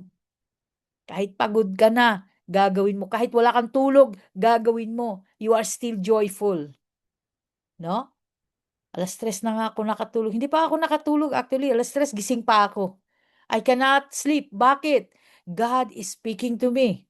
Oo nga, Lord. I agree, I agree. Oo nga, Lord. No? Usap kami matagal. Pinag-usapan namin life change, sa mga pastor sa life change, sa mga missionary sa life change. Lahat, usap-usap. Oo nga, Lord, no? Sabi ko, ay, ganito pala. Ganun. As in, ganito ang pag-uusap. Kaya, sabi ko, pwede bang matulog na ako, Lord? 3:30 na ng morning. But I still cannot. Anong oras na ako natulog? 4:00 ng madaling araw. Umaga na. And still, we are here to serve. And still we are fresh and smiling because we talk about God. Hindi yung nakasimangot ka na, naggagalit ka na kasi hindi ka pa nakatulog. You don't love God. No? You don't love God. Ang totoong nagmahal sa Panginoon, kahit mapuyat yan, pag si Lord ang pinag-uusapan, walang kapaguran. Because you're loving with all your heart, with all of your kokote, with all of your strength, with all of your soul. Lahat ng meron ka, ibibigay mo sa Kanya. Amen? Sabi niya, weirdo talaga ito si Pastora. Hindi ko maunawaan. That's ministry for me. But he also live a life of strict discipline and not using the freedom of cloak to do what he wants. He does not despise anyone, Jew or Gentile. Dapat ganun tayo. We are not despising anyone. No? Kahit sino, sige, pakitaan mo ng goodness. Yung mga makukulit, pakitaan mo ng love. Yung mga pinagdududahan ng mga Kristiyano, pakitaan mo ng kabaitan. Just smile. Let them experience that becoming a Christian is a good one. No? Christians are rare. Hindi yung Christians na, ay, kung ayaw mo, diwag. Wag na, hindi tayo makadala ng tao niyan sa Panginoon, sa totoo lang. But He blends whenever necessary to win them to Christ. His goal is to bring glory to Christ by convincing these people with the gospel of the Lord Jesus Christ. The best way to convince people with the gospel is to live by the gospel. Yun, to live by the gospel. Nung ako'y emotional pa lang, nakikita ko yung mga kahinaan ng mga tao pagdating sa miracles. Sinasabi ko, ayoko na ipag-pray ang mga taong to Lord, wala man lang ungrateful sa iyo, wala man lang pasasalamat, wala man lang no yung pagbalik sa iyo na manumbalik sa iyo na totoo kasi nangyari ito, pinagaling mo at dapat matakot na sila sa sakit o matakot na sila sa nangyari sa kanila. Pero hindi pa rin. Sabi ng Lord sa akin, you have many things to learn, to love. Ay, sabi ko, akala ko nagmahal na ako, hindi pala. Kasi nagko-complain ako ngayon. O, di ba? Another showing that you truly love Christ. Ay, madami po sa Matthew chapter 5, Matthew chapter 6. The Beatitude. The Beatitude is showing that this is how you live. Kahit ang ating generosity is a command, give it. Sabi niya, if somebody demands 1 mile, go 2 miles. If somebody demands your cloak, give your clothing. Bigay mo. Sabi ng Lord. Pero tayo, umaabuso na kasi siya. Ay, wala namang. Hinanap ko yung command na hindi pwede kapag umaabuso. No? Hinanap ko. Wala akong mahanap. Kundi, ang nahanap ko lang ay do not resist an evil person. Ay!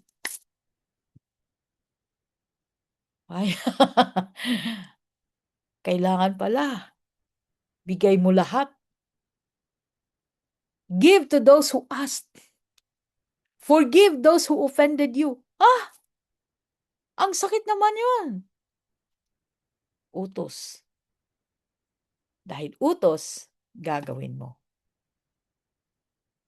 O, di ba? Kaya hindi po dapat nasa mindset natin yung paano kung inabuso ako? Eh di magpaabuso ka. Hayaan mo silang mag-abuso sa'yo. Mahilig tayo mag-ano na yan. Nakailang tanong na ako ng mga tao. Paano, pastora, pag inabuso? Ay, hindi mo problema yan. Problema ni Lord yan. Ang problema mo, obedience.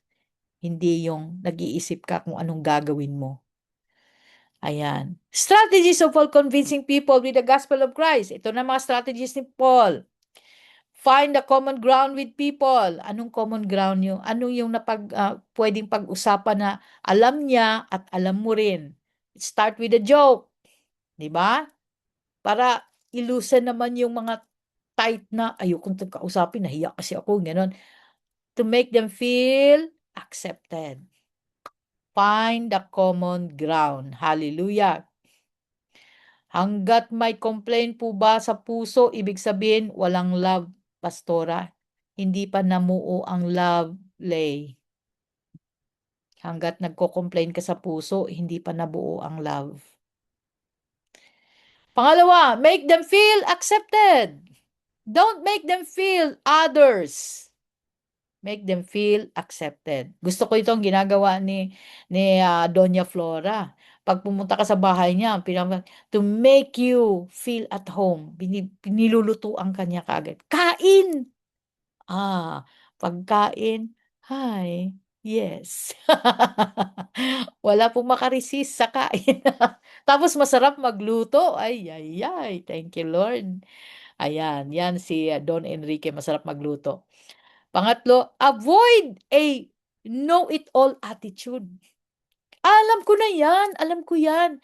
Para bang ikaw pag kinausap ka, ikaw lang nakakaalam lahat. Parang lahat ng mga kausap mo, bobo. Huwag ganun, no? Kailangan alam din nila, bigyan mo rin sila ng pagkakataon magsabi ng kanilang saloobin. Kasi sharing nga yun eh. Kaya huwag kang parang ikaw na lang at ikaw na lang. Know it all. Hindi ka naman vocabulary o hindi ka naman, anong tawag doon? Dictionary. Hallelujah, or encyclopedia. Pang-apat, be sensitive to their needs and concern. Listen to them attentively. Kung minsan ang kausap mo ay gusto lang niya, listening ka lang. Okay? O di, makinig ka lang. Kinig ka lang sa mga sinasabi niya. Hintayin mo siya na tatanungin ka niya kung ano ang sa tingin mo. Hindi yung magbibigay ka ng solusyon na hindi ka naman tinatanong. Malay mo, ayaw niya ng solusyon mo. Tulad na, pupunta, Pastora, gusto ko manghingi ng advice. Okay, ano yung problem? So, ganito, condition. Tapos bigyan mo ng advice. Kasi nanghingi ng advice nga eh. Tapos sabihin niya, ay, kasi nakapag-decide na ako. Ay, ba't naghingi ka ng advice? Nakapag-decide ka na pala? O, di ba? Ang gusto mo lang ay mag-confirm ako sa iniisip mo. Eh, kung sasabihin ko, mali yan. Mali naman yung iniisip mo. Alangan namang papayagan kita diyan sa mali. Di pagalitan ako ng Lord. Oh, yung mga ganyan. Be sensitive kung ano yung mga kailangan nila. Panglima, look for the opportunities to share the gospel of the Lord Jesus Christ. Hanap ka ng mga oportunidad na mabahagi mo, lalo na kapag umiiyak. So begin to talk about the stories in the gospel without mentioning the chapter and the verses and the character. You just follow the story. No? Kaya nga kailangan natin well-versed tayo sa story, sa parable ni Jesus, sa stories in the Old Testament, na without mentioning, para hindi niya mahalata, oy, Bible to ah. Maraming stories in the Bible that the people does not know. No? So begin to use that story. Hindi ka gumagawa ng sarili mong kwento. Actually, it's a scripture. Hindi mo lang siya hindi mo lang in-inform sa kanya na according to the Bible, in the book of Malachi, in the chapter ng ganito, ay wala na makikinig sa'yo. Kasi nag-emote-emote nga siya eh. So, go with the story, relate the story, like it is your story, but it is the gospel. O, di ba? Kailangan mo mag-practice ng ganyan. Okay. Chapter 9 na tayo, pero next time na lang. We strive for the crown. Ay, ganda. Hallelujah! Ako'y nagagandahan po sa mga discussion, but I don't know kung nagandahan kayo sa ating discussion. Are you learning anything? Yes po. Yes po. Praise God. Amen. So, ang pinag-usapan kasi natin dito sa Corinthians is the church. So, application natin, church din. At ang ating attitude towards the church. No? Hindi porket meron tayong hindi nagustuhan sa church ay ichichismis natin. No, we're not allowed to do that. Against si Lord sa gossiping. So don't do it. Gossiping na ba yung sinabi ko lang yung hindi ko nagustuhan patungkol sa leader? Oh, gossiping yun. Bakit? Sino yung sinabihan mo? Si leader o ibang tao? Ibang tao. Gossiping na yun. Dapat, kung meron kang comment kay leader mo sabihin. Hindi ibang tao. Kasi pag ibang tao, gossiping na yun. Ayan. So, judging ba yung naisip ko lang na natawa ako dun sa pinaggagawa niya? Judging yun. Nag-isip ka ng hindi maganda. Judging na yun. O, di ba? Simply as that. Yung magsalita tayo out of the abundance of the heart. Yung pagod ka, naudyukan ka, yung lumabas sa bibig mo ay hindi magandang salita. Is that a condemnation? Yes. There is a law to that. Matthew 12:37. Those are idle words. Hindi lagi pwedeng, "Ay, pasensya ka na ha, kasi nadulas na lang ang bibig ko kasi wala kasi ako sa hulog kanina." No, it's not an excuse. There is a law in Matthew 12:37. You will be condemned. Your words will be used against you. Lahat ng gawin natin, may batas po. Kaya nga si Jesus, tinuruan tayo mag-behave. Where? Sa Matthew chapter 5, sa Beatitude. Dapat yun ang ating attitude. Beautiful attitude. According to Matthew chapter 5, according to Matthew chapter 6. Kasi tagos hanggang chapter 6 yung the Beatitude. Amen? Praise God. Is there any question? Let me entertain your question.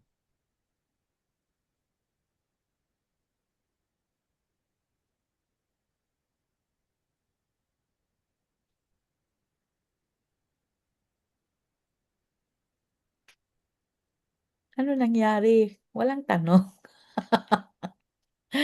Dapat nagtanong kayo. Sako.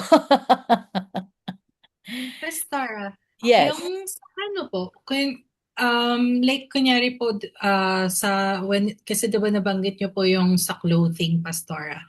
Paano po pagka kunyari may isang pumasok po sa church, yun po na yun nga po, naka-spaghetti strap, ganyan. What do you do? Okay lang po ba yun na parang discreetly, parang you gave her a shawl, parang you offer it to her, if she could like cover yung part lang po na ng shoulder ganyan, or parang hayaan nyo po totally hindi po, wala po kayong gagawin? Okay. Una-una dapat nag-set up tayo ng rules of meron tayong tinatawag na, anong tawag dyan? Outfit, anong tawag dyan? Dress code. Oh. Una-una sinasabi dapat, fina-flash na may dress code ang church. Pagka ganyan, pagpasok pa lang, nakita mo bago mag-start, no? Ay tapikin mo na si kapatid na, "Can I talk to you privately?" At sabi niya, sige. O, then ngayon sasabihin mo sa kanya in private na meron kayong dress code. Best since na nandun na siya, alangan mong pauwiin mo, no? So, you give a show. O, ito na lang gagawin mo. Takpan mo kasi may dress code nga tayo. So, you're offering a solution, hindi yung umuwi ka kasi bawal yan. Nandun na siya eh. Diba? Kapag pinauwi mo yan, masasaktan ang damdamin yan, natisod. So, mag-prepare ka ngayon ng shawl or jacket kung merong kung may spare na jacket, pahiram mo na lang. Ganyan. So, that's the proper way of handling it. Ayan. Praise God. Mga new invites. Yung mga new invites, ilalagay mo sa isang lugar yung mga new invites. Halimbawa, nag-invite kayo openly at merong nag-respond at doon sa nag-respond, hindi nila alam na may dress code. No? Hindi nila alam. Be gracious. Kaya nga nilalagay mo sila in one sitting na dito yung mga bago that the whole church knows na ay mga bago. So, they will show grace na bago kasi. Doon, pagka after ng mag-fellowship na, no, tinatawag natin diyan consolidation. Doon mo sasabihin yung house rules na pagka nag-church tayo, welcome naman kayo pero kailangan ng dress code. Yeah. Say it politely. Say it like they are accepted still. They don't know.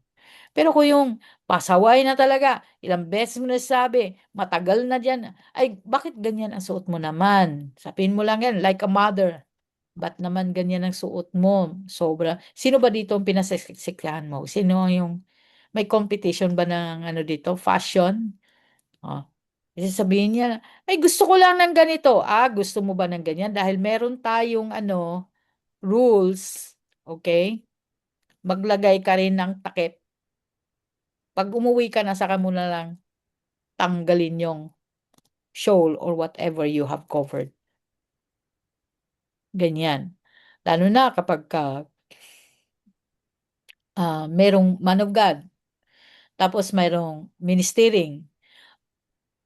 Alam mo, yung mga naka-miniskirt, di ba, ina-advise natin, sabihan ng mga tao magkaroon ng inner shorts, no? Leggings, short leggings.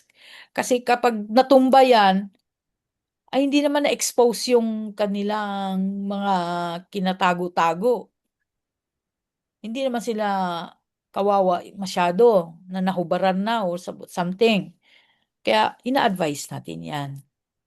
Ganyan. Okay.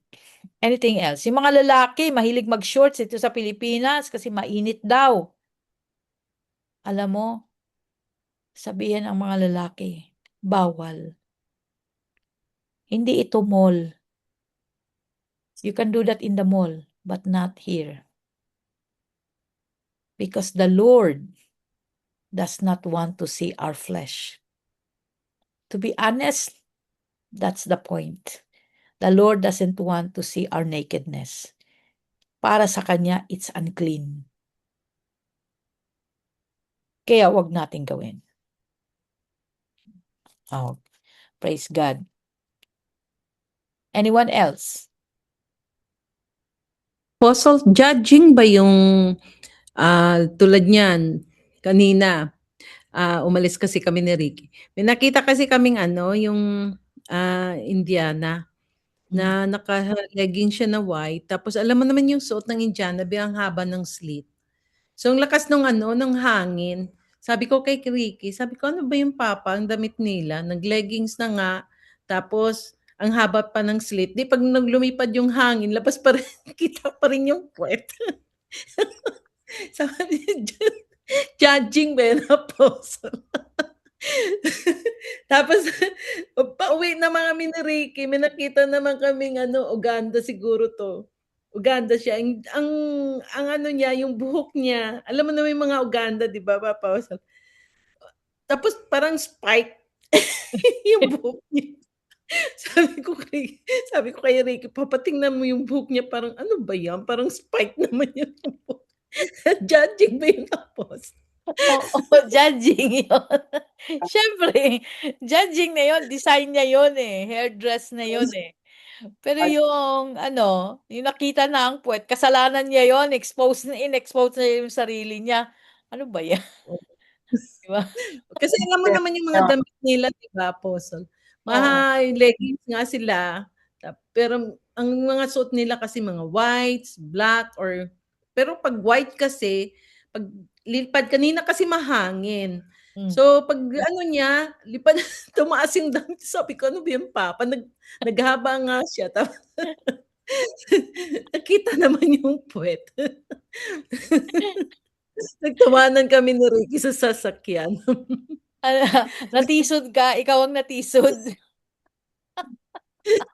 Kaya nga kanina habang nagdi-discuss ka, sabi ko, Lord, patawad. Ay, praise God. Oo, marami tayong ginagawa sa church na sa loob ano, pagka nawalan tayo ng control, we say things hindi natin namalayan, we are already the stumbling block of the person na naka-cause tayo ng mga idle words, naka-cause tayo ng pagkatisod. It only shows na hindi pa natin nakokontrol ang ating sarili, no? We are driven by our emotions. Kung driven ka by your emotions, kulang pa ang pagmamahal, kulang pa ang pag-ibig. Kasi kung buo na yung pag-ibig ng Lord sa'yo, you are not influenced by your emotions. Ngingiti ka lang, but you are not judging in your mind, you are not condemning anyone, you are not having evil thoughts. Bakit? Ang laman kasi ng heart mo, kahit ano pa nagkabalintong-balintong pa diyan sa harap, ang laman ng heart mo is the Word of God. To tell you honestly, no? I am always with people.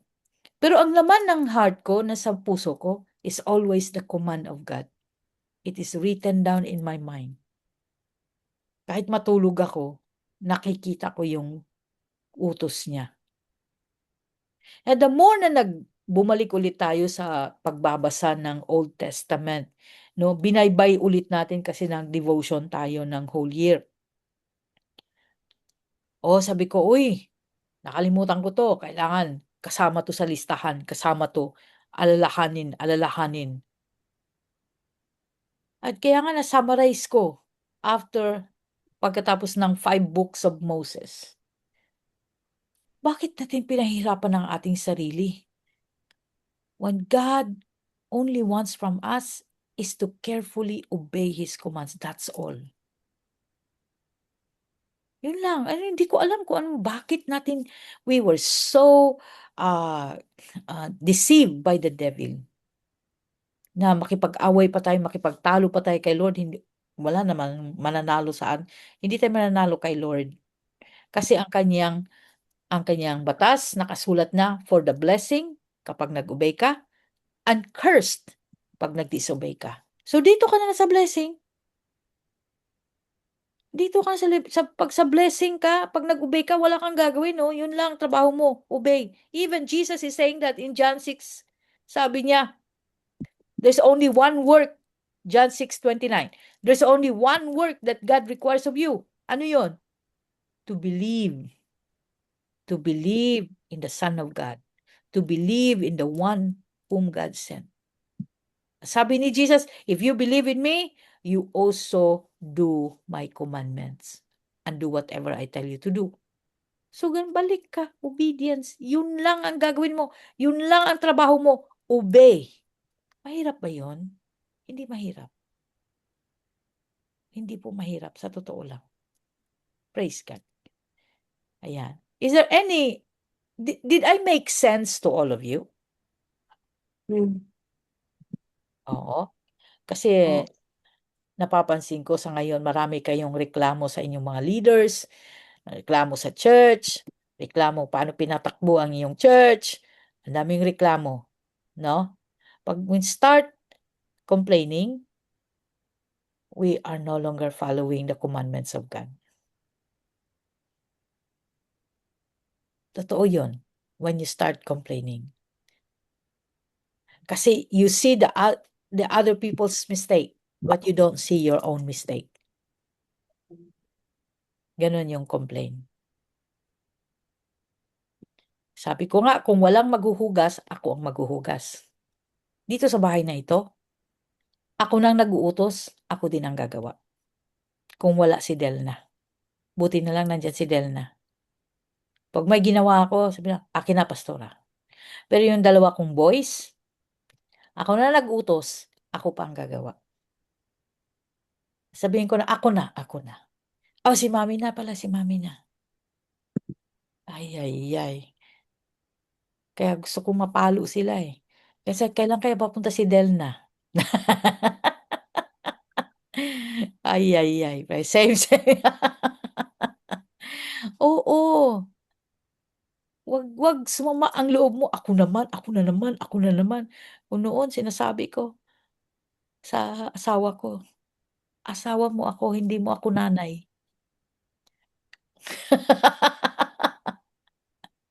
Hallelujah. Ay. Praise God. Yes, ganon, the apostle. Because of our culture na masyado natin pinapamper ang mga lalaki. Our culture is saying that. Kaya ayan. Praise God. Amen. Okay, so tayo po ay wala na po kayong tanong. Ayaw niyo magtanong. Sige na lang. Okay, hingin ko po si si Bebs to pray for us. Bebs, manalangin ka para sa atin. Hallelujah.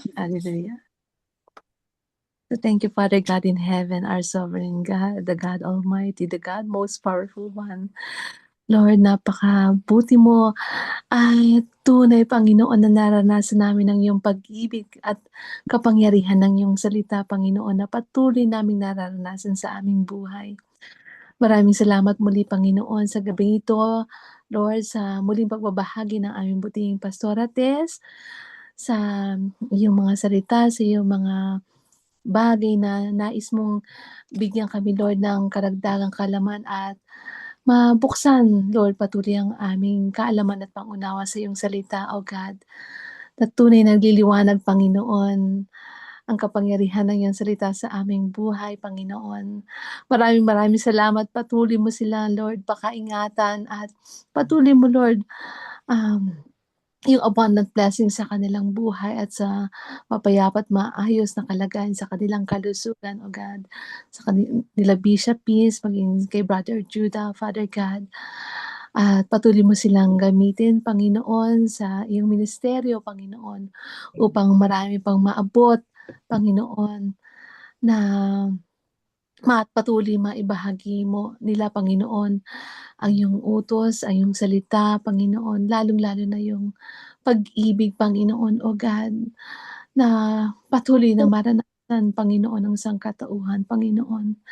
Maraming salamat, Panginoon, Lord, sa katuruan na ito, Panginoon, na patuloy namin, Lord, na nakaukit sa aming puso, Panginoon, upang patuloy namin, Lord, na magawa ang iyong kalooban sa aming buhay, O God. Amen. At sa mga kasama namin, Panginoon, Lord, maibahagi nila rin ito, Panginoon, ng katapatan, Panginoon, ng may pag-ibig, O God, sa kapwa-tao, O God, at Amen. patuloy na lumagana, Panginoon, ang iyong salita, Panginoon, sa mga hindi pa, Lord, na nabubuksan ang kanilang kaisipan sa iyong salita, Panginoon, O God. Lord, maraming salamat, Panginoon, Amen. sa pag-aaral na ito, Panginoon, dahil tunay tatapat ang iyong pag-ibig, Panginoon, O God, at ang iyong pangako sa amin, O God. Maraming salamat, Panginoon, Lord, sa nagliliwanag mong pag-ibig at kalakasang binibigay mo sa bawat isa sa amin, Panginoon, O God. Maraming salamat sa iyong banal na Espiritu na patuloy dadaloy sa aming puso, Panginoon, sa aming buhay, O God. At sa bawat isa, Panginoon, Lord, na patuloy mo silang pakaingatan, Panginoon, at sa mga hindi ngayon nakadalaw, Panginoon, sa aming pag-aaral, O God. Patuloy mo sila, Lord, na i-connect sa School of the Holy Spirit, O God, upang patuloy nila, Lord, na ah, ma ma-continue, Panginoon, ang pag-aaral at ganoon din, Panginoon, sa araw-araw na aming pangangailangan, O God, na patuloy na ma-align ang aming buhay, Panginoon, Amen. sa iyong katuruan, Panginoon, sa iyong kabutihan, lalong-lalo na, Lord, sa iyong kaluwalhatian, Panginoon, O God. Patuloy ito maghahatid sa amin, Panginoon, ng katatagan at tunay, Panginoon, Lord, na kalakasan sa aming buhay, Panginoon, O God. Patuloy mong gamitin ang bawat isa, Panginoon, upang patuloy kaming lumago, Panginoon, ang bawat isa sa amin, O God, at ang mga ministerong hinahawakan ng bawat isa, O Lord, ay patuloy na makita, Panginoon, lalong-lalo sa aming buhay, O God, na ito'y maging inspirasyon, maging isang modelo, Panginoon, sa mga tao pa namin sa mga taong ipadadala mo, Panginoon, sa iyong panambahan at sa iyong ministeryo, O God. Patuloy ang bawat isa, Panginoon, na iyong pakaingatan, O God. Patuloy na lumago sa pananampalataya, O God, lalong-lalo na, Panginoon, sa paniniwala, Lord, at kalakasan na patuloy mong inibigay sa bawat isa. Lord, Amen. we give you, Lord, the highest praise and honor and glory. Maraming salamat, Panginoon, sa iyong banal na Espiritu, O God, at sa Amen. patuloy mo, Lord, na magpapahid, Panginoon, ng iyong for covering us, Lord, the blood of Jesus Christ of Nazareth, O God. Amen. Thank you, Lord Jesus. Thank you, Father God, Lord, for your indwelling presence, O God. Salamat, Panginoon, sa bawat isa. At Lord, we give you praise and honor, O God, Lord, sa aming paghihiwalay, O God. Possess our heart, our mind, our souls, O God. Ang aming katawan, Panginoon, patuloy mong angkinin, O God. Kami iyong ingatan, Panginoon, ang aming mga mahal sa buhay, Panginoon, O God, maging sa aming pagtulog, Lord, to heal us, to deliver us, O God, even, Lord, to restore us, O God, every day in our lives sa aming paggawa dito sa lupa, Father God. Lord, binabilis namin, Lord, ang mataas na papuri, ang aming pasasalamat, at ang aming, Lord, pagsamba sa iyong banal na pangalan. Ito kami dalangin sa pamagitan ng iyong bugtong na anak na si Jesus. In Jesus Christ's name we pray. Amen. Amen. Amen. Amen. Maraming salamat sa bawat isa. Thank you po. At God bless everyone. Good night. And Salamat. Good night. God bless.